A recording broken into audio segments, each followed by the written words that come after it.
Good evening, everybody.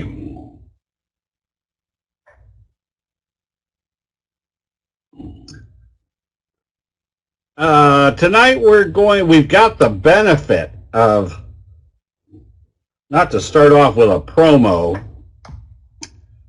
but this is the time to do the promo. We're going to be doing a session on Saturday, one of our spotlight mini sessions, probably maximum of 90 minutes or 2 hours. It's scheduled for 1 hour, but it will go to 2 hours, more than likely.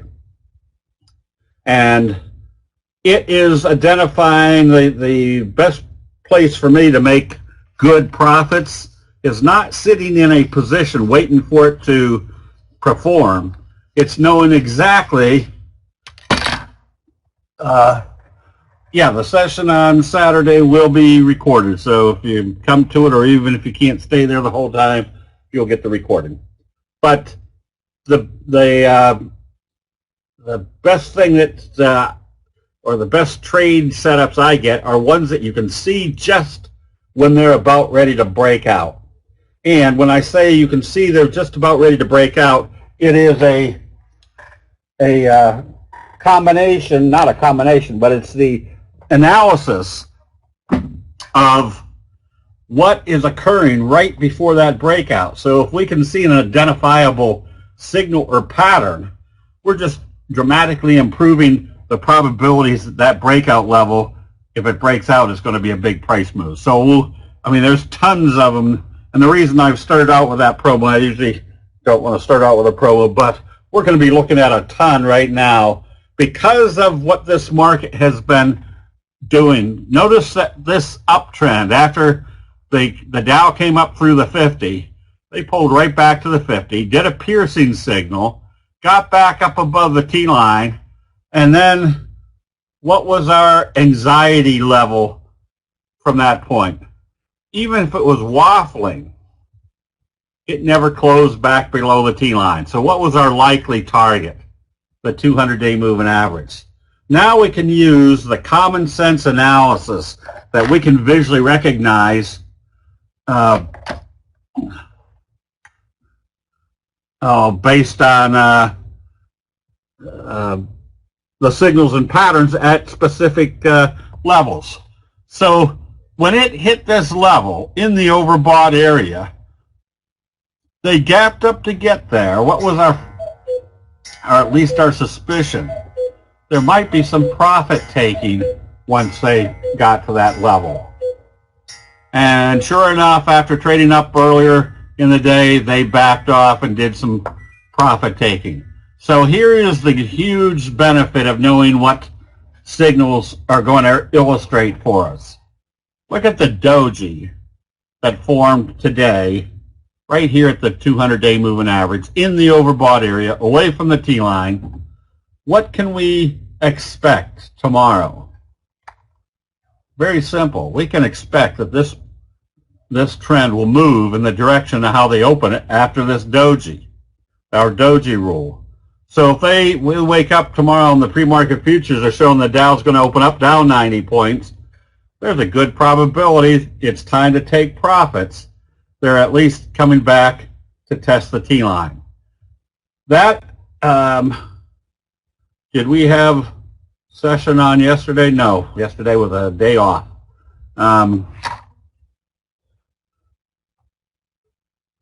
So we've at least got a visual platform for knowing, if they open this lower, I want to take some good profit trades off the table.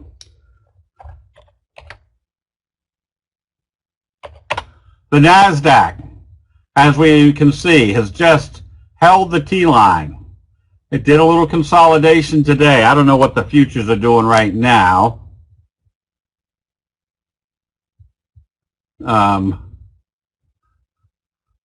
But it could be expected. They're flat, all right. So it could be perceived or expected that there might be, if the Dow opens lower, that the NASDAQ could come back down and test the T-line. And I say test the T-line, if I've got some profitable trades, which will show why do you never look at the S&P 500? The S&P 500 is going to be somewhat the same as the Dow. And so just to expedite these sessions, you can see what happened in the S&P. They gapped up in the overbought condition and today did a bullish or a bearish doji harami. Now remember, anytime you see a doji involved with a candlestick signal or pattern, the doji usually represents that there's going to be more strength in whatever happens afterwards. So if things open lower tomorrow, that bearish harami was a good indication we should get ready to take some profits. So the only reason I don't do all of them is because we can make the same analysis as what the Dow's going to do, the S&P is likely to do. But the fact that they gapped up in the overbought condition was a good alert to say start watching for profit taking.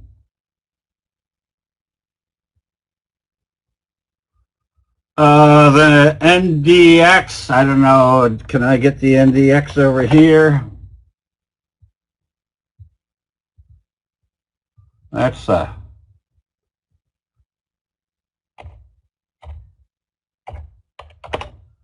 is the NDX the Qs?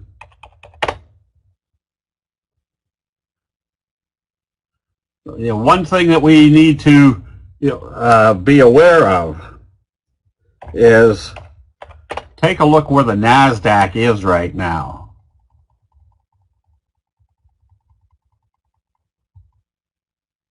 It's filled this gap and it's getting to almost the all-time high. Now the reason it's been so bullish, or to me the reason it's been so bullish, is you've still got everybody out there saying, oh, yeah, there was a second, it was going to test the lows again, or it's going much lower. The more you hear that, the more bullish this market will be. If you ate not in a proper way, you should sell. That's true. If your positions aren't working, and we'll get to some of those, kind of the logic that we can see built into the candlestick signals.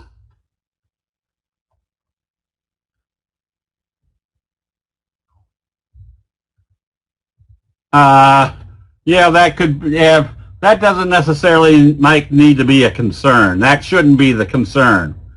The more visual evidence is, what is the market doing up here right now? As of now, we don't see anything that's showing any sell signals. Did that an evening star? Not really. That's just, notice what you're still doing. You're still trading above the T line. You're still trading basically above the 3T line, which is even a more compelling indicator that the bears aren't in control. The light blue is, yes, the 34 EMA. Light green is the 3 EMA, we call the 3T line. Okay, we've got a bunch to go through.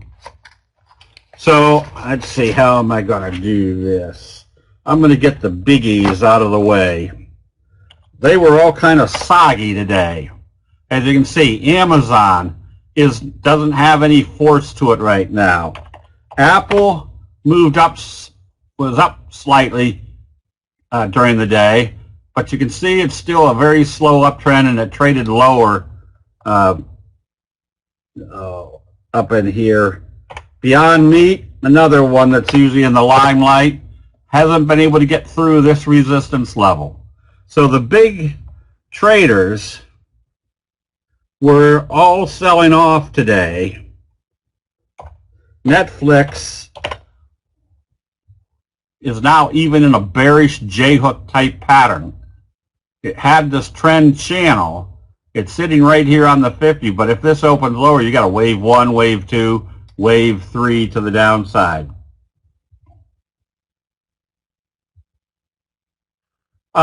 Richard, on this system is NQC5. This system is CQG.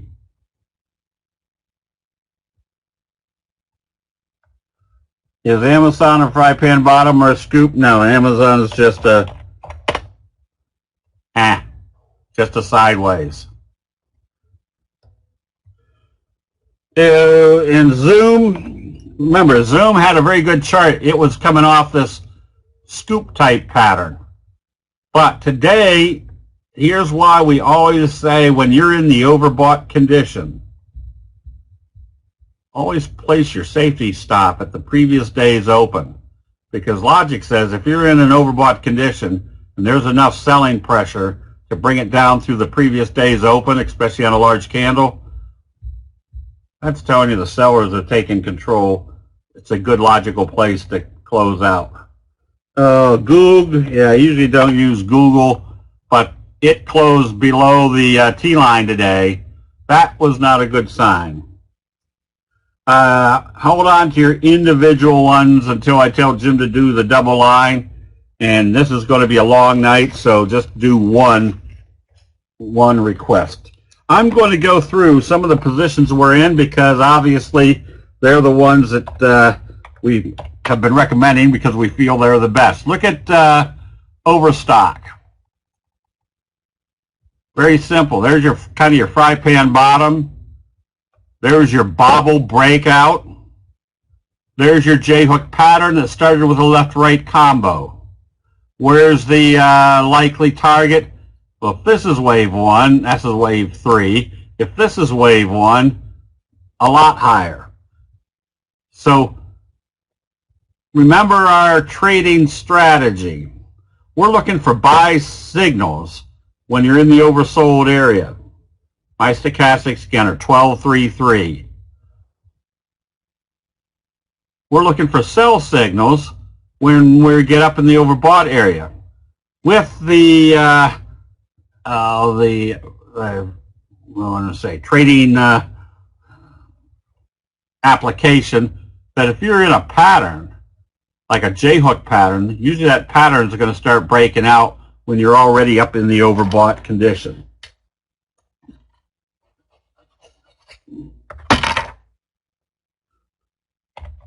We've had plenty of good pattern setups. Notice when it broke out with a doji sandwich. Remember what our conclusion is for a doji sandwich. There's going to be more upside. How do you scan for a J-hook pattern? John, Jim, can he get that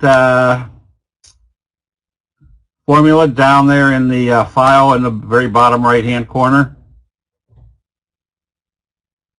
But they're not easy, or they're not easy. They're not difficult to identify. If this is wave 1, this is my little J-hook pattern. Wave 3 is likely to move to where? Well, if this is wave 1, wave 3 probably will take you up to the 200-day moving average.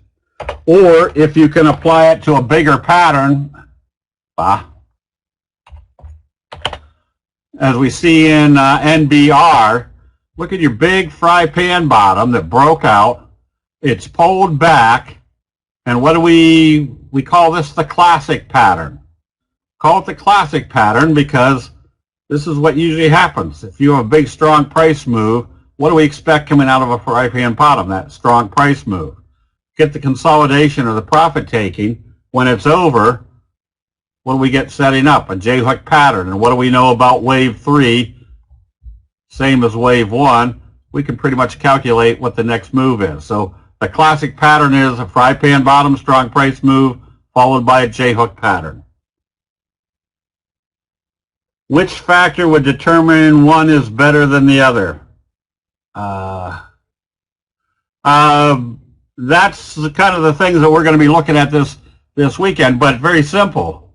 If I see a J-hook pattern that has an upside potential of 16% to hit the first resistance level, or another J-hook pattern that has an upside potential of 40%, I'm obviously going to take the one with 40%. No, not volume. Remember, volume and price have absolutely nothing to do with each other.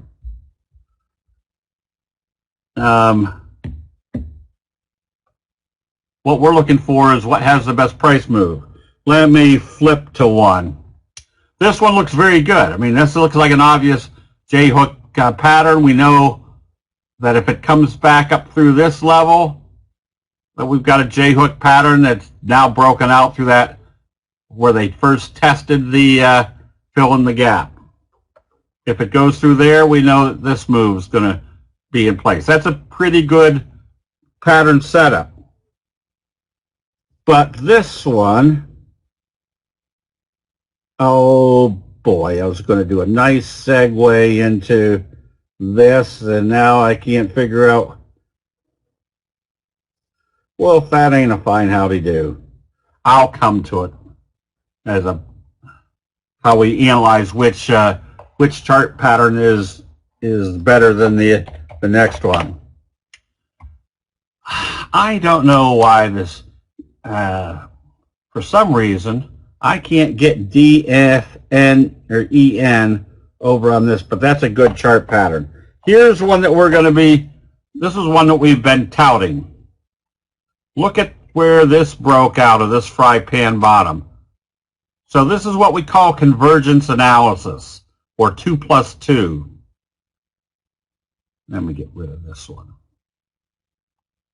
First of all, we can identify we got the fry pan bottom. That's a lap. Okay.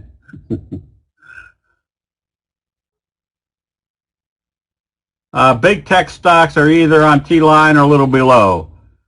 Would you sell at open or end of day? If they start opening, if this market opens up showing that the pre-market futures are showing things are selling off, I'll probably would sell them off immediately. Because which one, for example? Well, let's even just take Apple.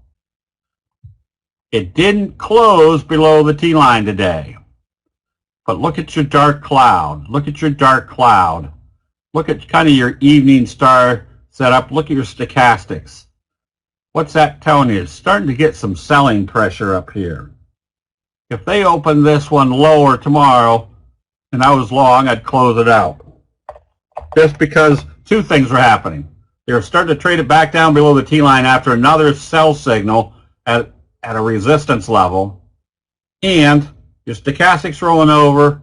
What's your trajectory? Your trajectory is starting to roll over. Same thing with Amazon. Which direction is this going right now? And this is where just kind of the simple logic of candlestick analysis can be so much more accentuated just by the graphics. They couldn't get up through this level, starting to roll over. If it opened lower, which direction is that going? It's definitely not going in this direction anymore. So what would you be doing? Look, this becomes what we call kind of a higher risk trade because you're up here, you're sideways. If you closed it out, what do? You just go and find another chart that looks like this where the probabilities are much greater in your favor.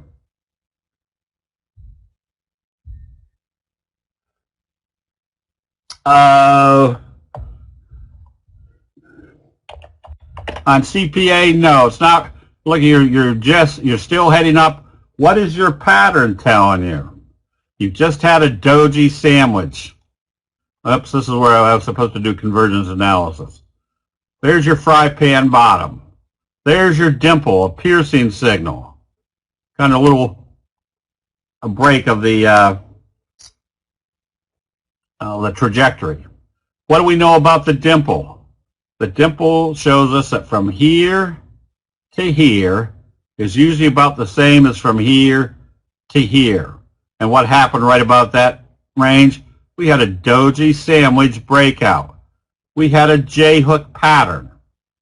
So what do we expect coming out of these fry pan bottoms? And especially right now in the airline, there's American Airlines. Fry pan bottom. Little J-hook type pattern. There's the breakout. Do you see doji sandwiches as part of J-hook pattern in well-established uptrends, or are they more relevant part of reversals coming out of oversold area? It doesn't matter. Now, a doji sandwich in a trend is kind of telling you it's going to be more upside, or a doji sandwich that is confirming a breakout and confirming a pattern is fairly relevant. Yeah, American is probably too far away at this point. So this is why the session this weekend is what would have told us that this was coming. Not necessarily this was coming. What would have put us, or what would have set us up to tell us our probabilities of being in this type of price move is going to be much greater in our favor. Well, obviously, everything that we can see setting up, everything that we can add together, the pattern, yes. So if we can look at something like this, what do we have as far as the probabilities that if this opens positive, another doji sandwich, that's, what is this basically telling you? That investor sentiment is building up, and if they start running up here, what other factors do you have? You probably have people that are short, starting to cover their shorts, and that's what create these big price moves. If you see a left-right combo in an overbought area, but still closed above the T line, will you close out the position? If I see a bearish left-right combo, yes. And I forget which ones we had. I can't remember.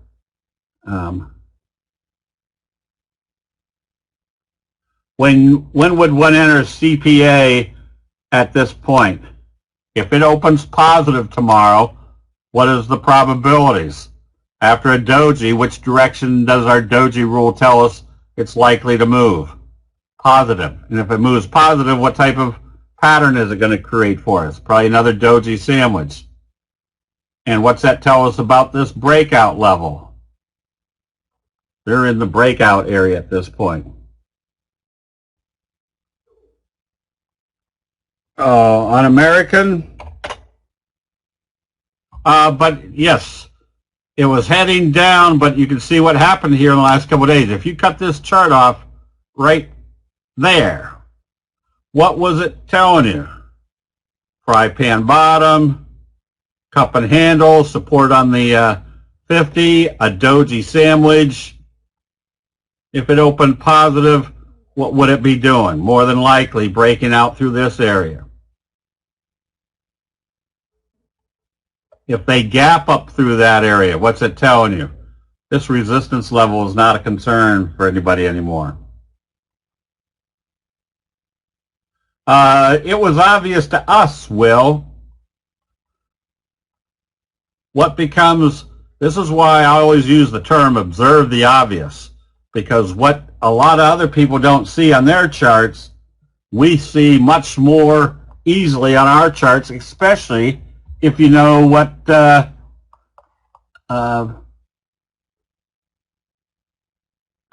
if you know what the patterns are. Do you anticipate doing anything? No. This is moved. This was up, forget what it was, 32% or something today. So this is what we want to try to anticipate, is what made this a good profitable trade. Either knowing that if it, watching this pattern setup, that if it opened positive, we could be buying, or finding something that looks pretty much the same. CPA. There's your same pattern in United Airlines. There's your Delta.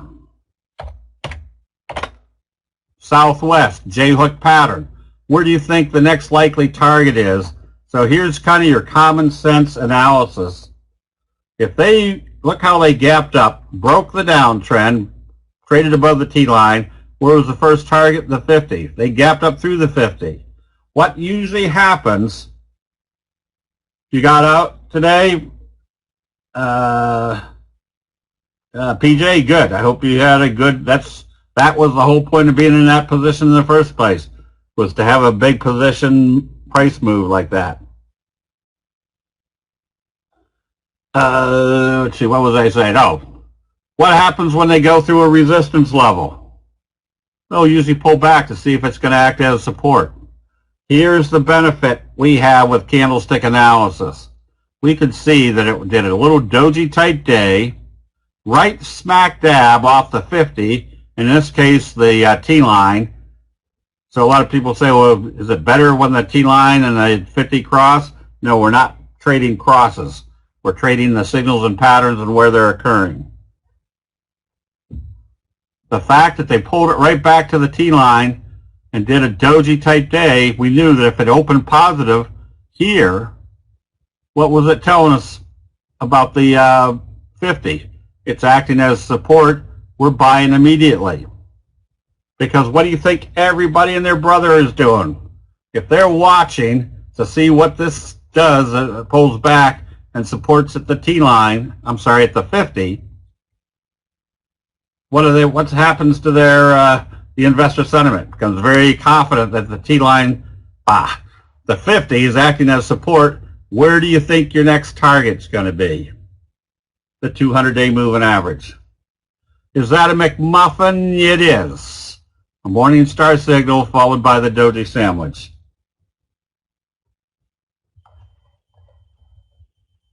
Okay, we're not going very fast here. AZUL was another one. That is a, look at your little bobble breakout. Not quite a fry pan bottom, but you can see how the trajectory changed. So there's another thing that you don't even have to scan for. If you can see that all the airlines are being bought, now what do? You try to find the best charts in that sector that's going to produce the biggest profits for you.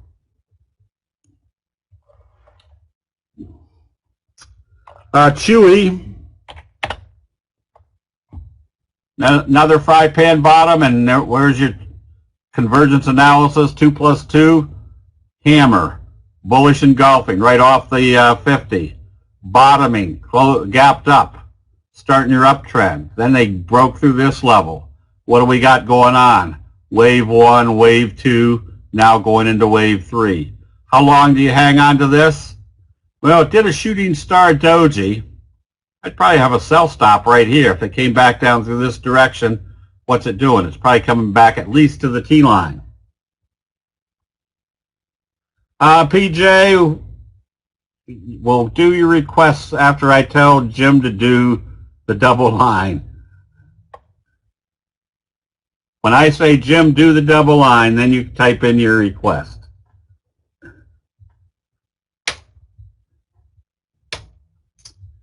Whoops, I forgot this whole list over here. I'll try to go through these fast.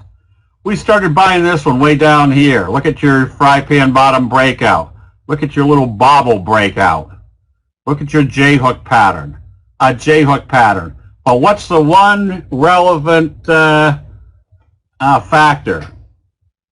They could never close this below the T-line. When was it time to take profits?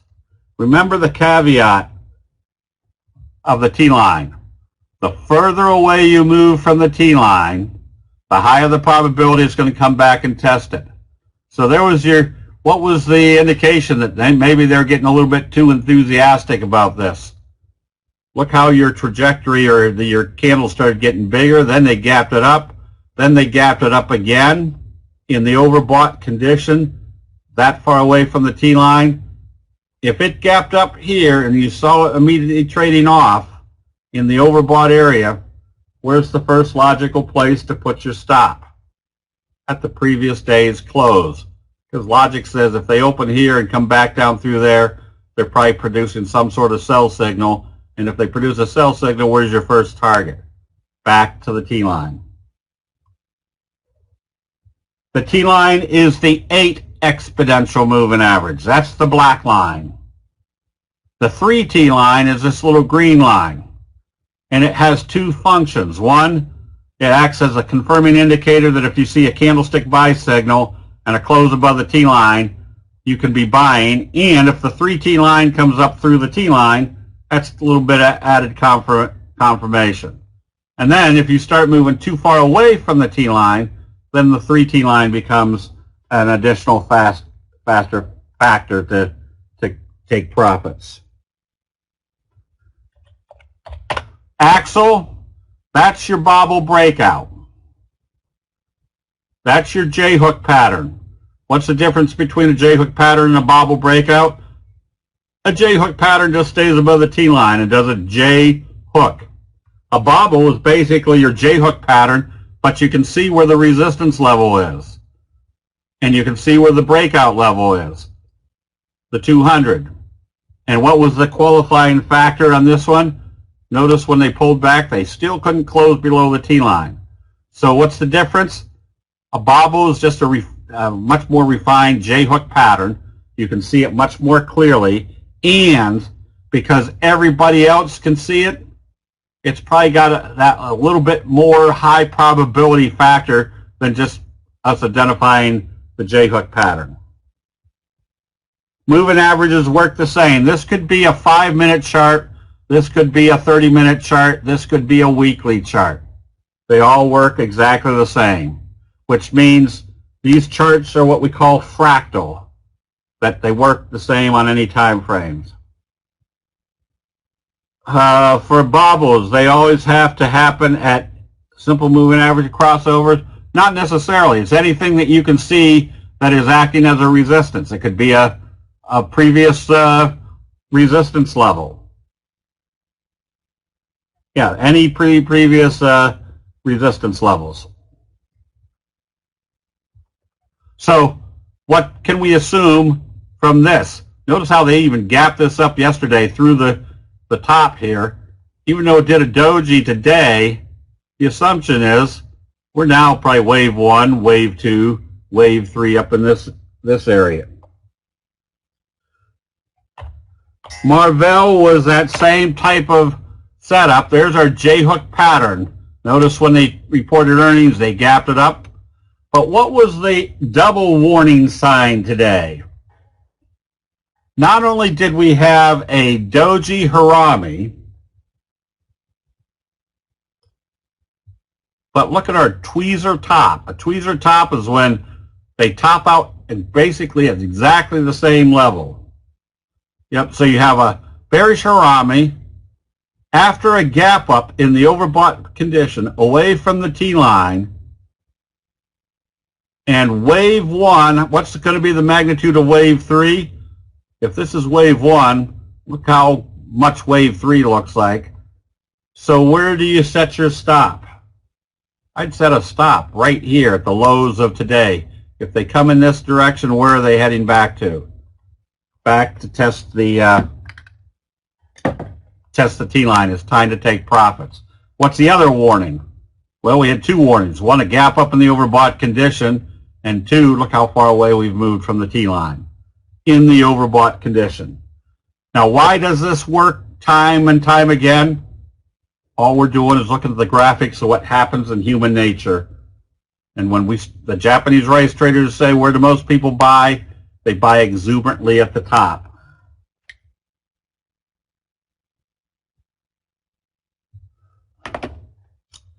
That was Marvell. Let's see. Here's another one that had a very high probability breakout. Look at your slow curve here. That started your big move. Look how far away you were from the T-line. If it was trading up here, what are the two stop loss techniques that you could use? The body does not matter on tweezer. The body, Vic, what was that? The body does not matter on tweezer. The bodies, well, you still have additional information. Yeah, I'll go back. Yeah, you had additional information. Your body for the second day was a doji in the overbought condition, and it was a doji harami with a tweezer top away from the T-line after gapping up. Where were we? So if it was trading up here, Joseph hit it, you go to your 10-minute chart. And as soon as you start seeing a sell signal and a close back below the 10-minute T-line, you take profits. Why would you use the 10-minute chart? Because look how far away you are on the daily chart. And what do we know about the simple T-line rule? The further you move away from the T-line, the higher the probability it's going to come back and test it. Or, if it opens here and trades up here, you simply put your safety stop at where it opened, because logic says if they gapped it up and traded it up and then came back down through the open, the selling has started. Okay, so now we bought this one because look at this wedge. So you had a pullback, J-hook type pattern, wedge, breakout, and how long do we hold on to this position? As long as it doesn't close below the T-line. All these little simple rules is what keeps you from getting whipsawed in and out of positions all the time or getting bumped out too early. HZO was another bobble breakout that we recommended back here. So if you bought it up here, you really weren't too concerned. Notice they couldn't even close this below the 3T line, let alone the T line. There's your next J-hook pattern. Once again, you get the visual realization that they can't close this below the T line. You're still in an uptrend. So could it be selling off here? Could be, but what is our basic assumption or basic trading platform for candlesticks? We're not trying to buy at the absolute bottom, and we're not trying to sell at the absolute top. We're trying to make that high probability fat part that if we can dramatically improve our correct trade ratio, the compounding effect is going to be much, much greater than trying to hit bottom and hit the exact tops. Where are we? Oh, crude oil was acting well. Look where we are. We recommended NGL today, but it didn't execute. However, look at the pattern. Look at our left-right combo that's kind of confirmed the uptrend of this fry pan bottom. We're kind of right here at the breakout area. So what's our simple rule? If this opens positive tomorrow, what do we got going on? A doji sandwich that tells us they're breaking out. Where do you think the next target everybody's watching? Up here. Now, from here to there,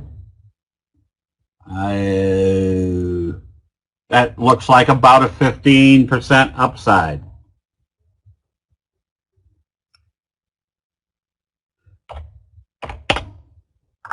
Oh, this is the one I was looking for. Look at your bobble breakout. I mean, when they came up through this level and did kind of a trend kicker signal, where was your next likely target? Right smack dab to the 200.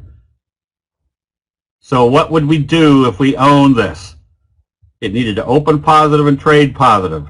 If it opened and started trading lower, what did it tell us about the 200? That doji told us the indecision was telling us they've made their decision. When can we buy back? On this day. Is this a strong breakout? Yes, there's our best friend signal. The doji gap up. If on our top ranked signals and patterns, which I think there's about 18, I've got the best friend signal ranked as number 1. Because we call it your best friend because not only is it going to provide a high probability of moving in this direction, but it's also going to provide a very high probability of a very strong move in this direction. Oh, mercy sakes, we haven't even gone through the first column. You might as well order in for pizza because you're going to be here for a while. Now, where would we buy this? It didn't execute today. Simple logic says if it comes back up through the high of today's doji and through the close of the previous day, what's it telling us? Our wave 3 is in progress. Yes, remember we're in an overbought area because of the pattern. We're buying the signals in the oversold area. A pattern is usually going to become effective even though you're up in, especially when you're over in the overbought area. It is yes, it is a gap up, but it's the pattern we're buying. The J-hook bobble breakout. Domino's or Papa John's, that's right.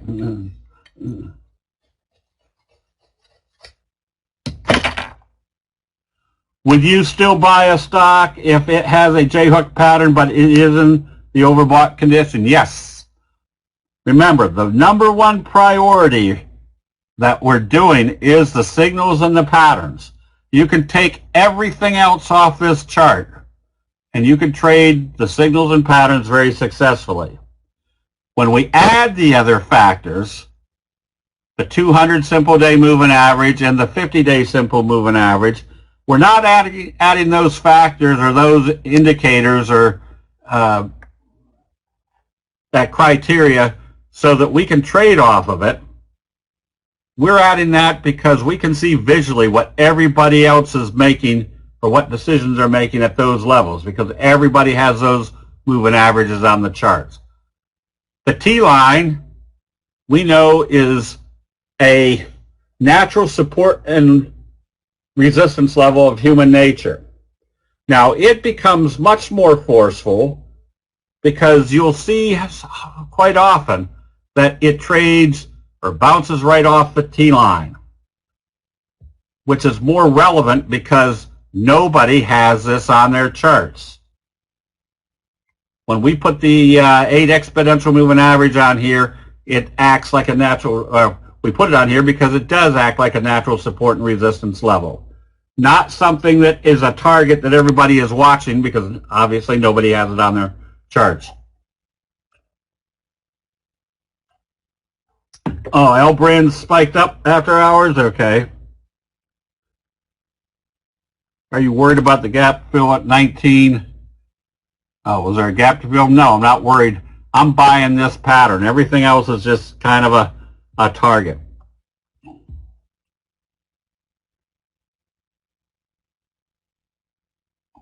Yeah, so we always get a lot of questions. There's a resistance level from 6 months ago. Would you be worried about that? No, because this has absolutely nothing to do with what happened 6 months ago. We're looking at what is happening in investor sentiment right now.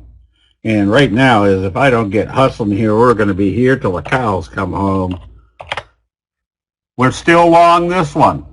Ever since this little breakout, notice what it hasn't been able to do. Hasn't been able to close back below the T-line. You saw a harami, but remember, that's relevant. But what's the other relevant part? A bobble breakout with a good indication we're heading up here. Now I should say good probability it's heading up here. Nothing's ever set in stone. Now obviously, it did a bearish harami.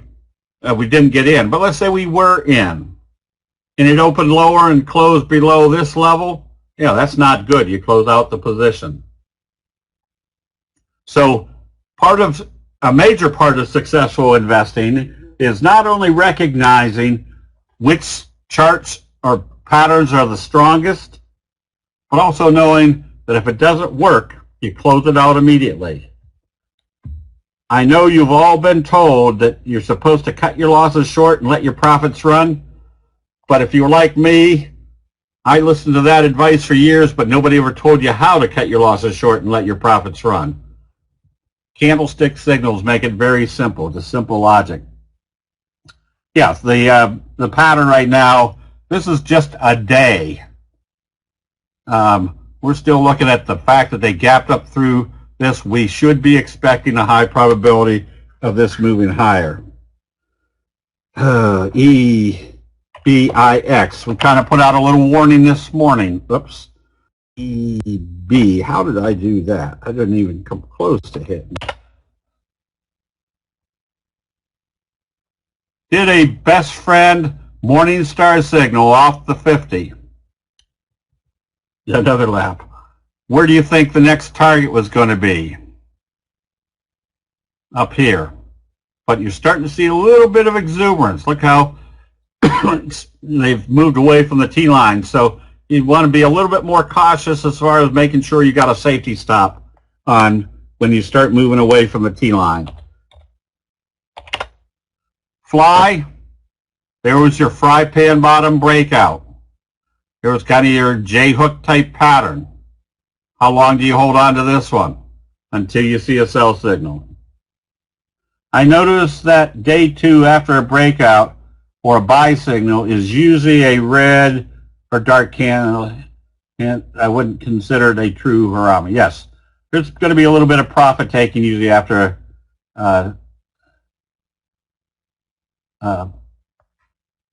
some profit taken after the initial big price move. But that's where the doji sandwich comes into play. That if you see a big price move, then a doji, that's the consolidation day. And then, oh man, the darn raccoons are squealing at the door. That just makes you... now I forgot what I was saying. Oh, that's why the doji sandwich is relevant.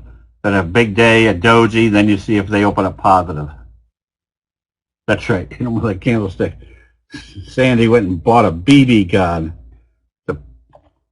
Wants to shoot the little cute things.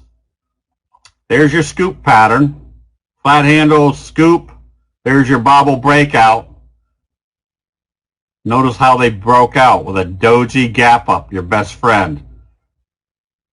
What's our likely target? Wave 1 and wave 3, somewhere up in this range.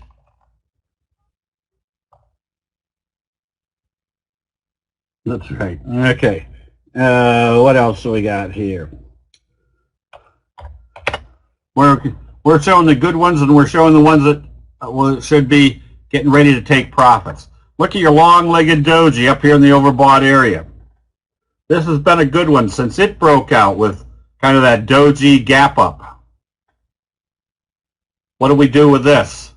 If it opens lower tomorrow, you start taking profits. The doji rule.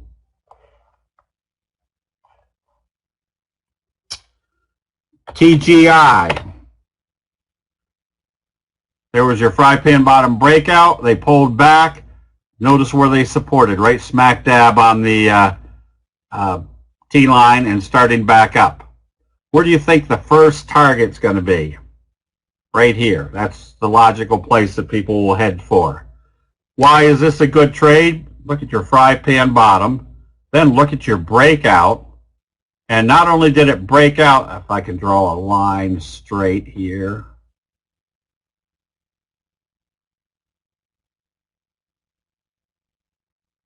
If you kind of draw a line through the tops, what happens? They usually, when they break out through a resistance level, they'll come back and test it to see if it's going to act as support.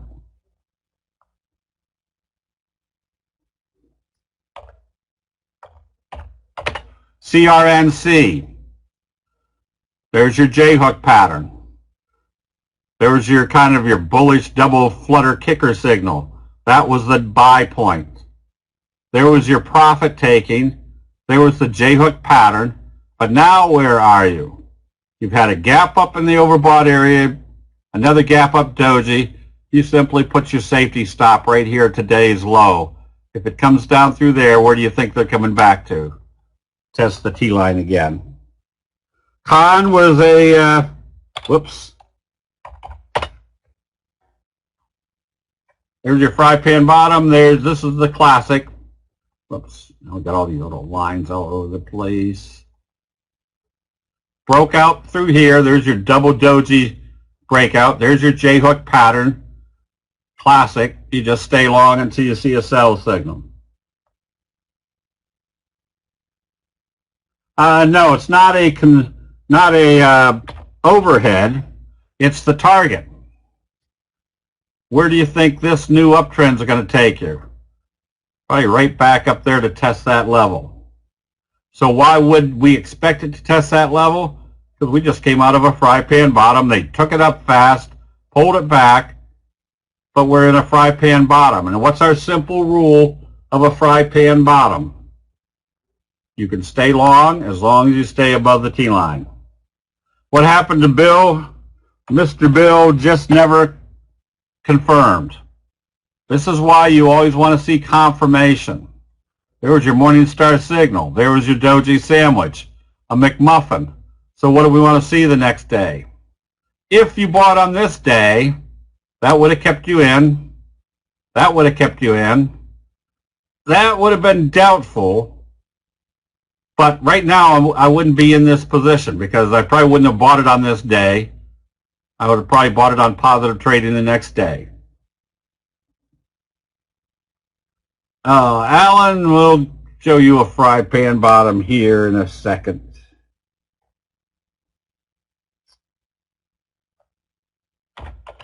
Boeing. That's kind of a fry pan bottom. Look at the big rounded bottom. And notice where the downtrend ended with that little doji gap up. And how long do you stay in this one? As long as you stay above the T-line. But you can see the fry pan bottom. It's just a lot of times this one's more distinct in that you could be buying, but you couldn't be buying or selling here. And it took a while. You could be buying here because it's in an uptrend. But notice what's happened now. They've gapped up in the overbought area. If you're long Boeing or you went long Boeing, and this is the type of thing that we, in our options room, this is the area where you start thinking about buying calls or spreads. But now you've got a gap up in the overbought condition. Your safety stop is right here. And then if you're a little bit more aggressive, you're probably putting the stop just below today's low. Isn't that exuberance with all the gap ups on this one? So you could consider it that. Again, up here. So you've got a fry pan bottom breakout.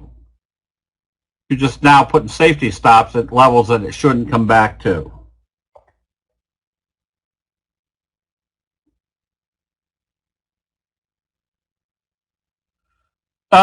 Yeah, John.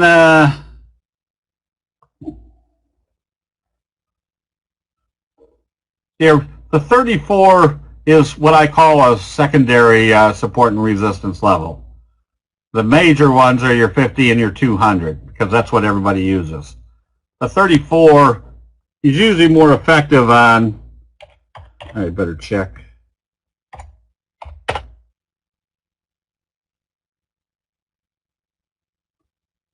It's usually more effective on futures for some reason.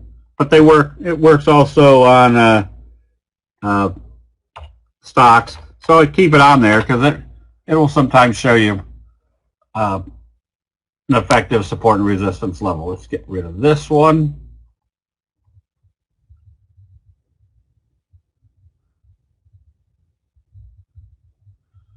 So here's PGTI, another J-hook bobble breakout. You just stay long, or you could still even be buying this one if it comes up through this level. That tells you that J-hook pattern is working. Oh, pshaw. And NVST, we were buying this one because of the cradle pattern. Cradle pattern is very simple to identify. There's your headboard. There's your bed. Sideways, sideways, indecision, indecision, footboard. That usually starts your next uptrend. The bobble, yeah, I'll find another bobble here. The bobble is a J-hook pattern that's using the a moving average as a obvious support and resistance level. And I will find one. So here is ERI. There's your J-hook pattern. They gapped it up today through the 200. Now, that's a gap up in the overbought condition, except it's gapped up through a resistance level, part of a pattern. If this is wave one, this one's more than likely heading up further. Did we do Dave and Buster's? Dave and Buster's, observe the obvious. A fry pan bottom, a little slow curve J-hook, and then he broke out through this whole resistance area. Where do you think the next likely target is now that they've come up through the 50? Up here at the 200, because that's what everybody is going to be watching. HOV. Oh, man. There's your J-hook pattern breakout. J-hooks. Let's see. Got a bunch of them right here. These are J-hooks. Where do you think this target is right now? The 200. I'll go through these real quick. Oh, let's see. There's your fry pan bottom breakout with a doji sandwich. There's your next likely target. This one will probably be recommended because look how they broke out of this J-hook pattern through the 200. There's your little best friend signal. Wave 1, wave 3 should bring you up in this range. Just the fact that they did a best friend signal to get you, or to confirm that pattern, just shows you there's a lot more strength in it. There's a J-hook pattern. There's your fry pan bottom, again, your classic. And let's get rid of this. Look where it kind of broke out. You can pretty much see what everybody else was watching as a resistance level. And they gapped up through that resistance level, making a very high probability you're heading up toward this, to the 200. Coles, kind of the same thing. Big fry pan bottom with a doji sandwich. They just broke out through this level.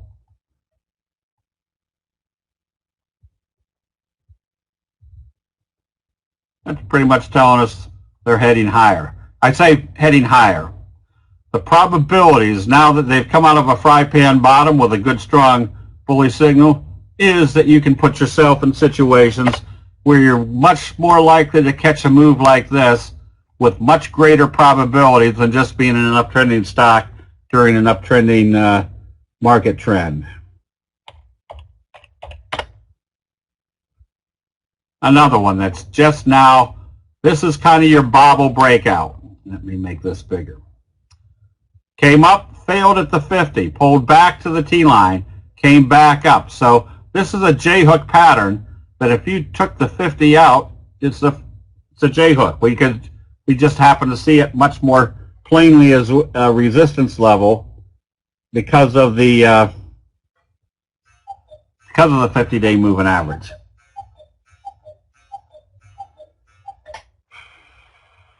Oh, so here's the ones that when they get a little bit testy, look what's happened. This looks like this is our 45 degree. There's your sell signal. There's your J-hook pattern. What would we expect? Wave 1 and wave 3 to be about the same, except what is the most important factor? The sell signals. Doji, doji, doji. Stochastic's flattening out a little bit. If this opened lower tomorrow, I'd close it out because now you're in a doubtful trade when you can go back and find something like this where the probabilities are much greater that you're not in an overbought area. Same scenario here. Wave 1, wave 2, there's your bullish engulfing signal after a hammer signal, but now you've got a hanging man, a shooting star, and a close down toward the T-line. If this opened lower, I'd close it out because it's telling me stochastic's rolling over. It's not moving in this direction. It's pulling back. let's take the money and go find another chart that looks like this, where the probabilities are just starting to go in our favor. There's another fry pan bottom, VVI. So these were the bobbles. And these are why we can find these with much greater, find these to have a much greater probability that when you can see where they resisted and where they broke out, not only do we see the pattern, but everybody else is watching. We're in because of the pattern. Everybody else is in because, oh, now broke through the 200. They're jumping in. This just gives us that head start to be in positions well before the masses come in. There's your bobble breakout. Notice how they broke this one out. There's your bullish doji sandwich. What do we have on this one? Well, if this one opens positive tomorrow, what do we got going on? Another bullish doji sandwich that's breaking out through this area. Telling you you've got a lot of running room from here.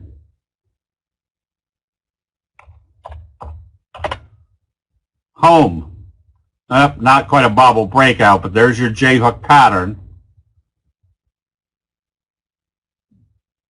And notice the confirmation of the J-hook pattern. They were using the T-line as support, even though nobody has the T-line on their chart. So that natural support level was acting as the support as we expected. So here's another J-hook pattern setting up on BTAI.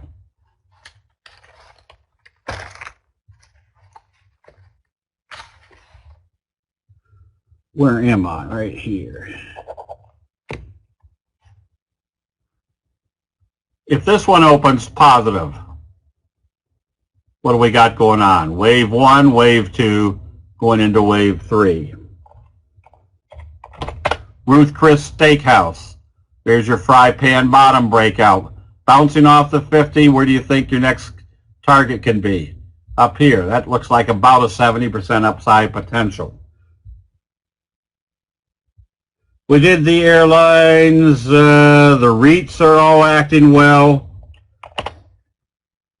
There's a fry pan bottom on MAC, MAC.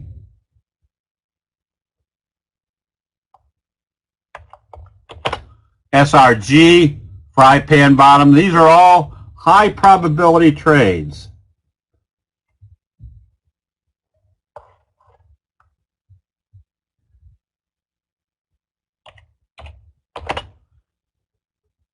High probability trades. These are all REITs. They seem to be working. I'll try to get through these pretty quick now. WCK, another, there's your bullish left-right combo. There's your doji sandwich breakout. There's your target. Oh, maybe I didn't do the oils.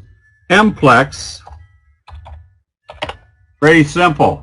If this opens positive tomorrow, breaking through basically this level, there's your next target. And the oils are acting well. You can be buying this one. You can see the little slow curve, if it breaks out through this resistance level. Apache. Same scenario. Occidental. These are all ready to start breaking out. Halliburton. Halliburton we started recommending when it was down here around 8 because there was a gap right here. Let's see if I can hit it. And where did it close today? Just, again, up above that gap. And if you want to go short, IMMU. This is the opposite of the fry pan bottom. This is your dumpling top. So a fry pan bottom has a trajectory like this with big upside potential. A dumpling top, you can see, is the opposite with big force to the downside. A left-right combo is right here. A doji followed by a bearish engulfing signal. The doji is your little left jab, your bearish engulfing the big roundhouse right, But that combination, just like the best friend is number one, the left-right combo is the second. Anything that you have with a doji involved in the formation or the pattern works a little bit more powerful than just a regular sell signal. ENPH, another chart that could be heading down to the 50, and CHGG was another one that just started rolling over. There's your bearish left-right combo, doji followed by a bearish engulfing signal. Tried to come back up, and what was the nature of the bullish force? Indecisive. Now you're back below the T-line. Where do you think your next targets are? Probably into this gap, which would at least make this one target. Okay, I think that's about as many as I can cram in, up to well over an hour. So do we have any general questions on candlesticks?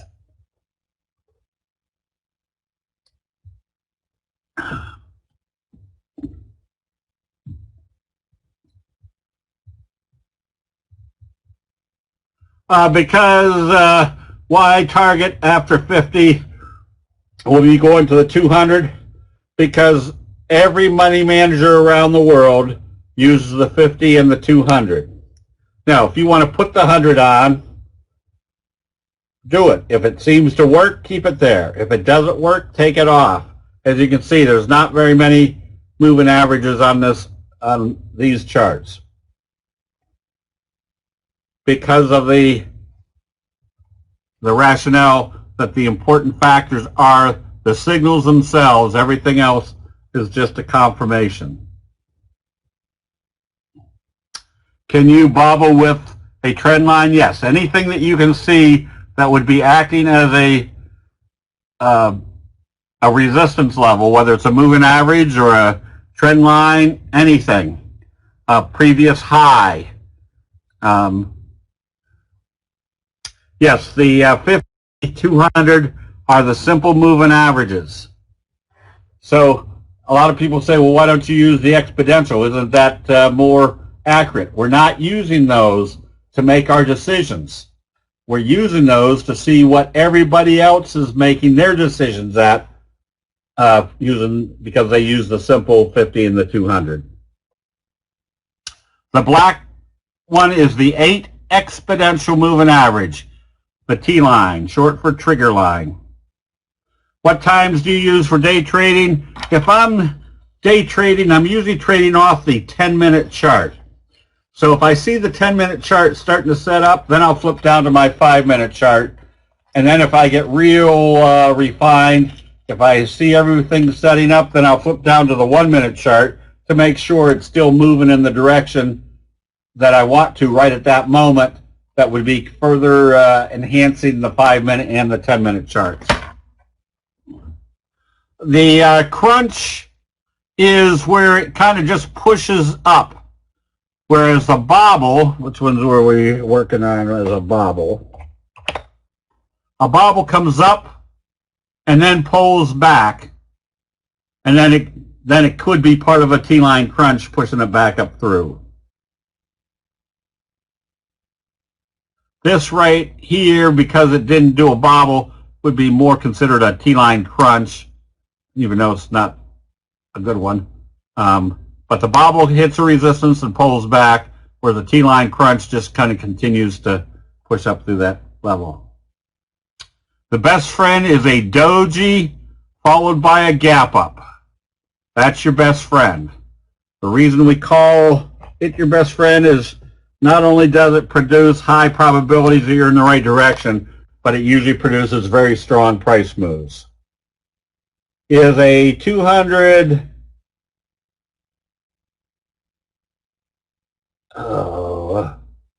is a 200 Bicky Bow more significant than a MA50 Bobo? No, it's just anything that you can see. You remember, you're not using the significant of the support and resistance levels. You're using them to see what what investor sentiment, what the signals are at those levels. Richard, Becky just put in the link.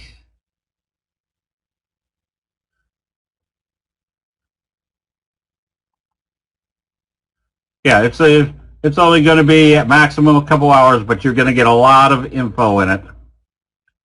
A doji gap down is a bearish best friend, yes.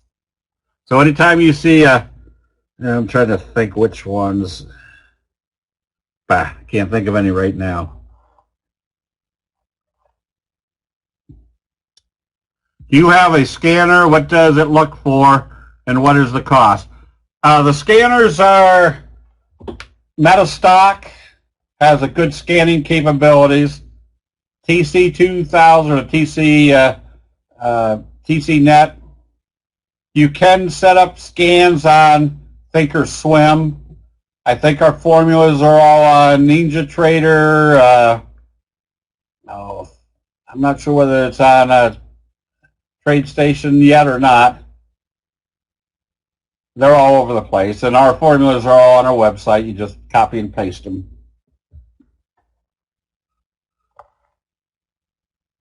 Stone, 3 dark soldiers. Oh, right here. No, they weren't quite white soldiers or dark soldiers. It usually opens into the previous candle, trades lower, opens up in the previous candle, and trades lower.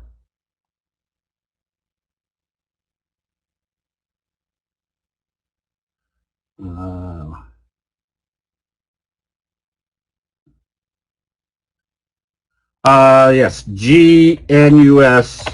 Whoops, hold on. If the best, it's better for me to just tell you to email Abraham@candlestickforum.com. He'll get you the link.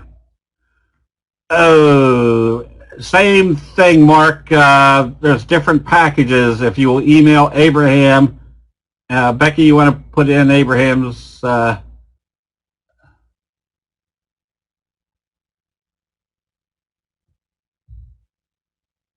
email. Hold on, there it is.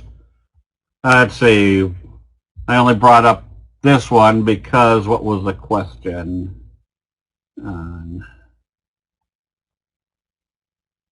Breakdown last few days. There's your slow curve fry pan bottom breakout. Big price move. They gapped it up again. Started trading it positive. Now look where you were. Was that today? Nah. Look where you were up here. Thank you for bringing this one up. Here's the logic of candlestick analysis. What did your daily chart tell you about where you were in relation to the T-line? You were a fur piece away. So what do you do when you're way up here? This stock just went from 150 to 11 or 12. You flip to your 10-minute chart. That was your gap up, apparently. That was where you either got ready to close it out here, or when they closed back below the T-line, you closed it out. Now, if it was moving fast, and you can see there was your doji taking it up, that's where I'd probably have put a stop, because why would I be ready to put a stop up here? Because we were way up here someplace. Worst case scenario, if it opened positive and started trading up, what was our alert? We were that far away from the T-line, and they gapped it up.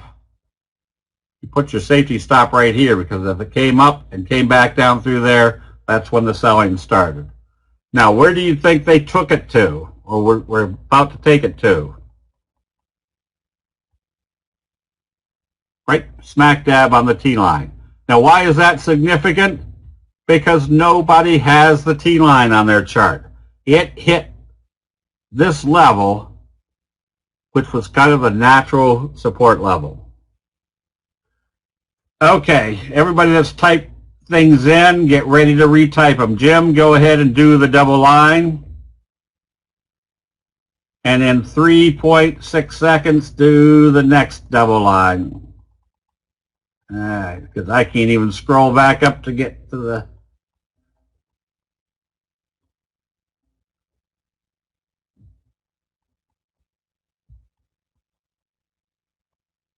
All right.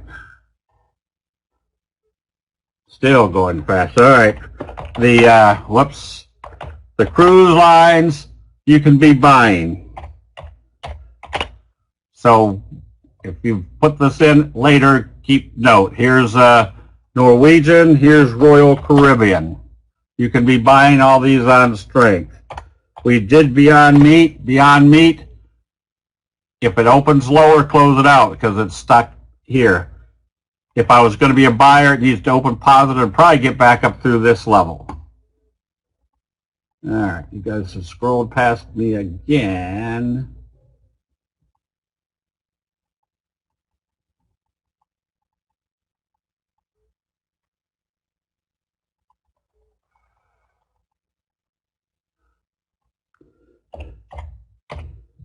NC, bah humbug. NC, you should have closed this one out yesterday if you were long. Simple rule. As soon as you see a sell signal and a close below the T line, the probabilities are much greater going in this direction. If you're thinking of going short, you can short this one on weakness. Telling you that the 50 is not acting as support. For crying out loud, I just can't hit the keys tonight. Another one that if you were long, it should have been closed out today. You could possibly be going short. VFF, stay long. I would probably use today's low as a stop. It better open positive and trade positive again, maintaining your J-hook pattern. ADI, just stay long ever since you broke through this level. Little slow curve. Costco, trying to break out, kind of a wedge formation or a resistance level. If you're thinking of buying this one, you can still buy this one on positive trading. The doji rule, it's going to move in the direction how they open it. Micron, you can buy this one. There's your best friend. Doji gap up. Now they've broken through this level. AMAT, just stay long. H-band. Another fry pan bottom. Doji sandwich. Just stay long on this one as long as it stays above the T line. CETX. That's a toughie, but you can see the profit taking's over. So if I was buying this one tomorrow, I'd buy it on positive trading, and I'd probably use today's open as a stop. It shouldn't come back down through that level. Work got hit pretty bad. I think work was down here somewhere. Look at your bearish engulfing signal. So here's your simple safety stop. You were in the overbought condition. You were moving that far away from the T line. If it came back down through this level, you should have stopped out because it was, especially if it was earnings today, if that's what it was. If they're selling it off, going into earnings, you want to close it out. Uber, just a slow, steady uptrend. Zoom, would you have sold half a position based upon the hanging man or just place a safety stop? No, this one should not have come back down through the day's low. I would have closed it out. If you're in an uptrend, they shouldn't have enough strength to bring it back down through that level. That's your safety stop. You can see your stochastics rolling over. Advanced micro, nothing. It's not moving up or down. I'd be someplace else. No direction. SPR, that one you can be buying. That's a nice fry pan bottom. Make sure your volume is good. And Boston beer, this one you should have, if you were long, you should have closed it out. How long do you stay in a trend? Until you see a sell signal and a close below the T line. ERJ, You can still buy this one on positive trading, the fry pan bottom. Rite Aid. You could buy this one. That's a T-line crunch. Notice how it slowly pushed you right up through the resistance level.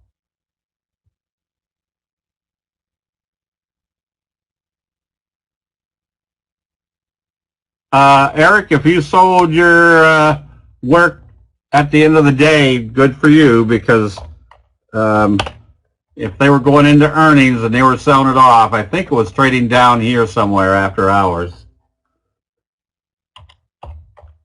AMRS, this one needed to stay above the T-line. You could be ready to start buying this one on positive trading because it showed you they came back and used the T-line as support. MFA, did I tell you that right? That's a fry pan bottom. Just make sure your volume is good. I closed out nail today, or I closed out the options on nail because you had a big bearish engulfing. They couldn't get up to a new level, and they sold it off again back below the open of that day. That just now has turned into an ugly chart, which means that sector is probably getting a little bit lethargic at this point. Vivo, another one that you can be buying if it opens positive tomorrow. You've had your doji gap up. Now you have a bullish engulfing. Waiting to see if this is wave 1, wave 2, going into wave 3. And plug. Big breakout through the wedge. Now you have to watch this. I'd probably trade this off the 10-minute chart. You want to make sure this is a goes into a 45 degree. And this is short the SP. Right now you just stay short until you see a buy signal and a close back up above the T-line. HPP, you can stay long. Right now you're in the overbought area, so my safety stop would be just below today's low. It shouldn't come back in that direction.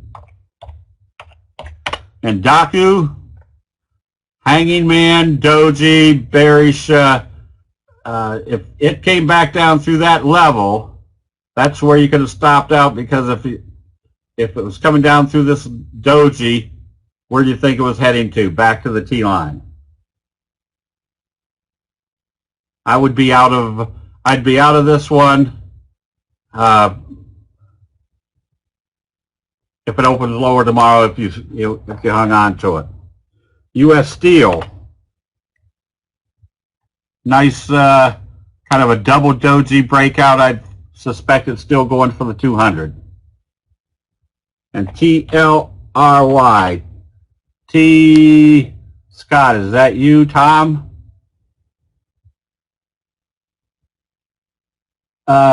What did I just do? This one, nothing. Except get all the darn lines off of it. Nothing. It wouldn't be long or short right now. It's moving sideways. Did I do DHR?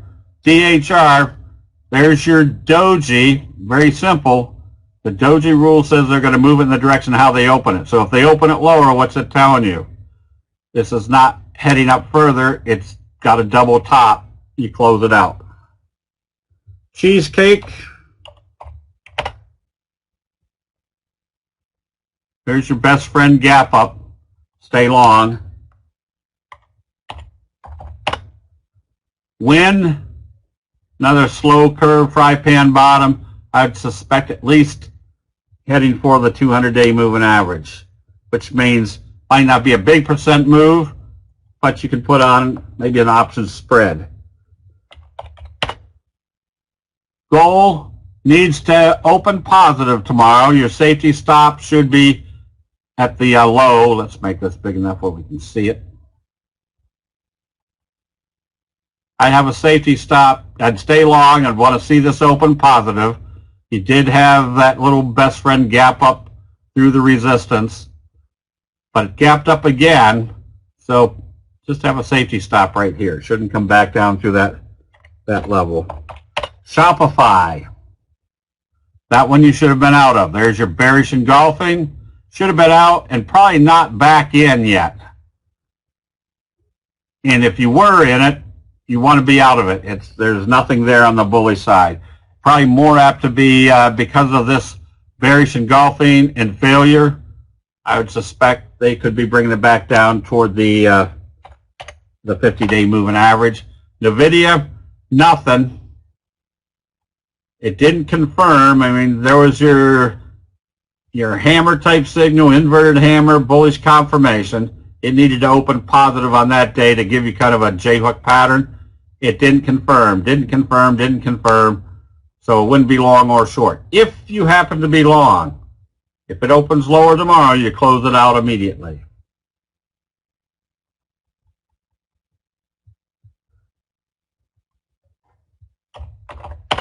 MGM, J-hook pattern. I'd suspect wave 1, wave 3 should get you pretty close to the 200-day moving average. SRRM, that's not bringing up anything.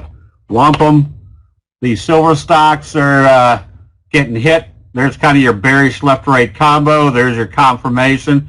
Stay short, but I would suspect the 50 is your target. If I was short and it hit the 50, I'd definitely be flipping to my 10-minute chart.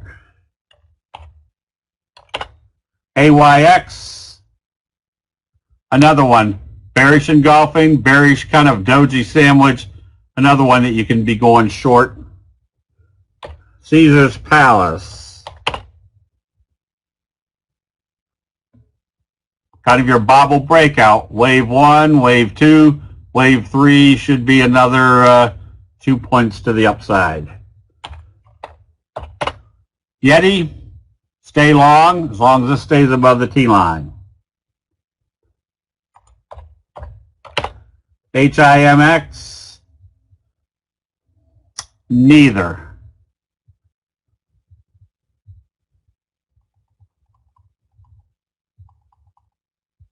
That's just a breakout.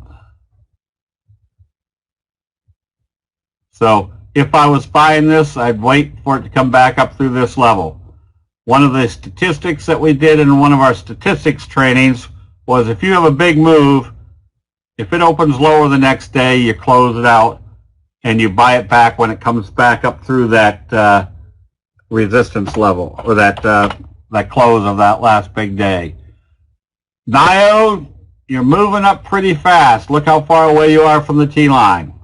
I'd have a safety stop right here. If it opens positive, I'd definitely be trading off the 10-minute chart to watch to see if it's coming back down through the 10-minute T-line. This one, you just stay long as it stays above the T-line. Is that the right chart? And Adobe got a little bit soggy. You've had a bearish engulfing, a hanging man, little hanging man, shooting star. If this opens lower, you can see how it's starting to run out of steam. You close out the position. SSRM, if you're short, you stay short. Kind of your hanging man, harami, bearish doji sandwich. If you're short right now, you just stay short as long as it stays below the T-line. GWRE, the bigger the signal, the more compelling there's a change of investor sentiment. So you got a big bearish engulfing. This is, again, where you gap up in the overbought condition. Your safety stop would have been right here. Now you have to see if they open this lower, you can start going short. And I think a lot of these software got hit pretty hard today. Coop, if you were long, you should have closed it out today. Too slow. Me, going too slow. App, if you're short, you stay short.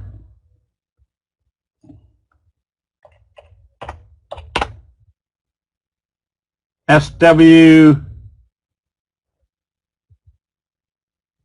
Swiss and Western, it basically hit a level where when it pulled back yesterday, I would have a safety stop probably right here. If it came back down through there, the sellers are back in control. So basically it boils down to it has to open positive and trade positive from here. Zoom, I think, didn't we do Zoom? Zoom would have been stopped out today right here.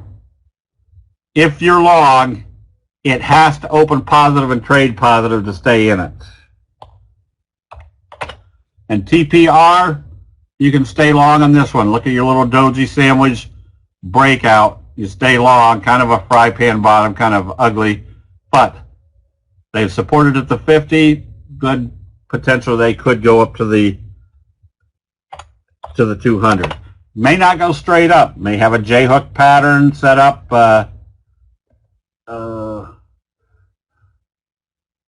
Let's see.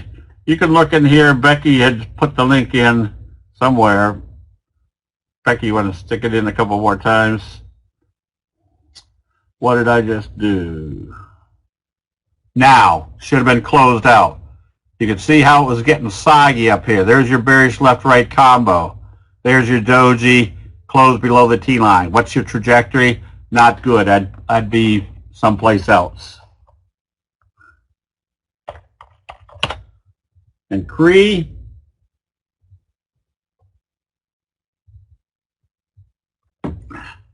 just stay long as it stays above the T-line. Another little J-hook.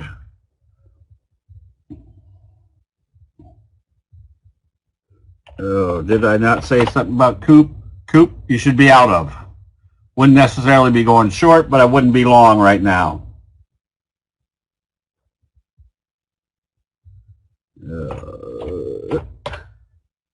This booking. You stay long as this stays above the T-line. You can see what it's trying to attempt, a bobble breakout. So watch to see if they can get it back up to the 200. OCFT. Yes, but it needs to. Yeah, there's your morning star type signal. Close above the T-line. But remember our simple rule. You can stay long unless you see a close back below the T-line. So if this opened lower tomorrow and I was long from up here, I'd close it out right away. Because it's telling me maybe I've got more of a bearish J-hook pattern setting up. So here's one statistic that helped me tremendously. That no matter how great a trading system you find or charting system, you can pretty much, let's put it this way. I was just happier than a pig in doo-doo to find that I could hit 70% of my trades were positive. Some of them are positive by 0.3%. Some of them are positive by 300%. Which, when I heard statistics years ago that said if you could hit 50% on commodity trading, you'd make a fortune. And I'm thinking, well, 70%, that's great. But there's one other aspect that you have to realize. 30% of your trades aren't going to work. So if I get into something, think, oh, this really looks good, and it doesn't work, I don't take it as a personal affront. I tell myself, all right, that's 30%, get rid of it, let's go find something that looks like this. Daku is up. Back up here. All right, it needs to open positive and trade positive. And Workday, another one that if I didn't close it out, if I was long, I'd be ready to close it out on weakness tomorrow. Blink. That's your slow curve breakout. Just make sure your volume is very hefty for a $2 stock. At this point, if you happen to be long, you stay long. But now you watch your 10-minute chart. This one definitely needs to open positive tomorrow. D-Dog, I closed out the options today because it was trading down here, but it popped back up. But it's still in this 45 degree. You stay long as this doesn't close below the T-line.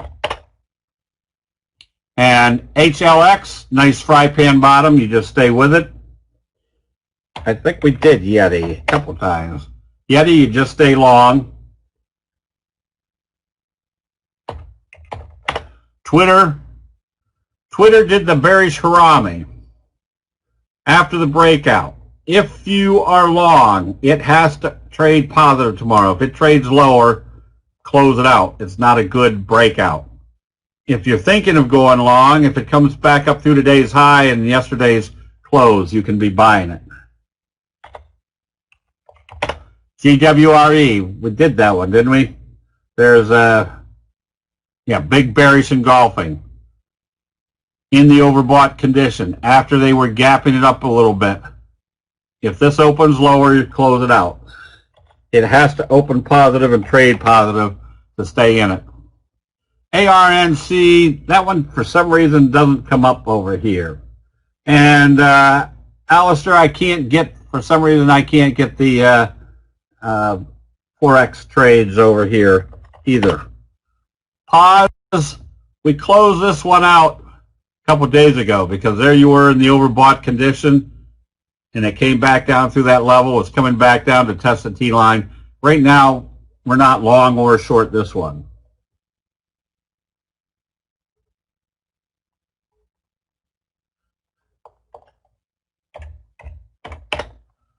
AUPH, stay short, but if it opens positive tomorrow with your inverted hammer, I'd start thinking about closing it out. This one, you get ready to buy if it opens positive, a second doji sandwich.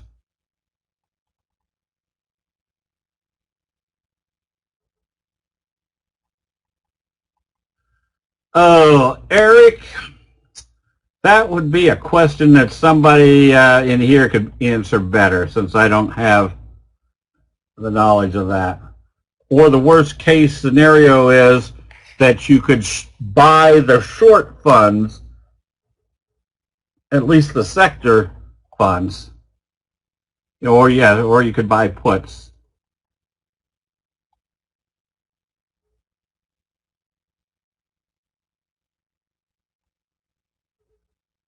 I think we did all these. We did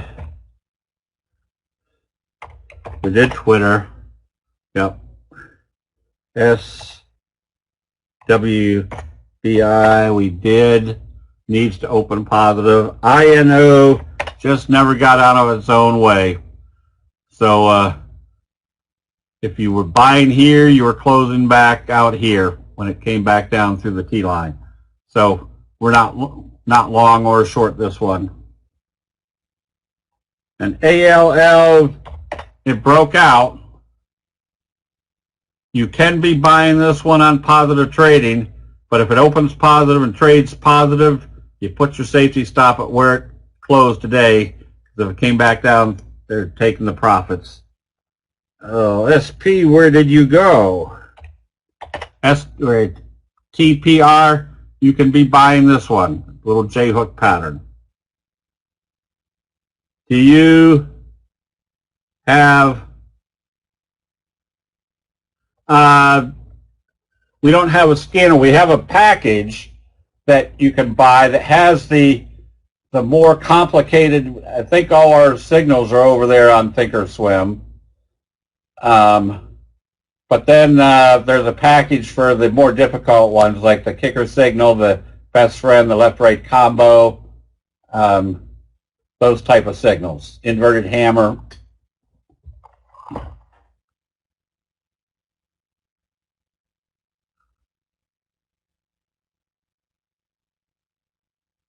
Cliffs, just stay long. And SCS, another one you can be buying on this little J-hook type pattern. Again, look at your little doji gap up. We did NVST, staying long ever since our cradle pattern. Notice how they came back down, and I say notice.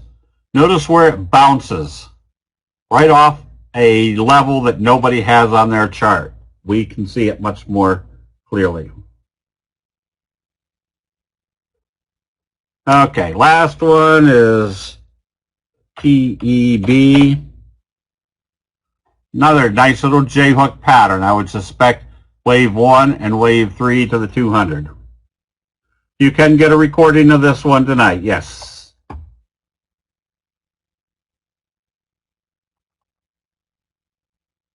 Okay, everybody. Let's go back one more time.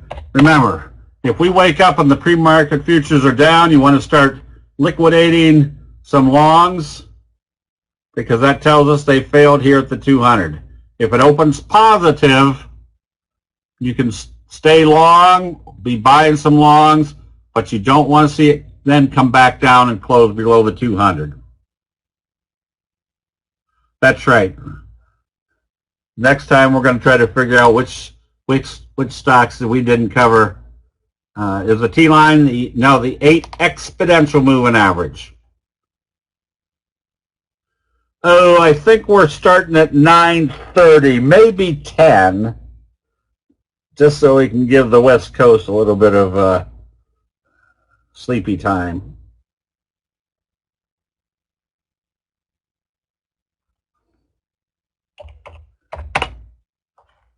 Oh, you can stay long. This one got through the 200. If you're long, you put your safety stop at today's open. You don't want to see it come back through that level. And DXCM, you stay short. You've got the bearish J-hook pattern. Now, if they come down through the 50, that means wave 1 and wave 3 will be about the same.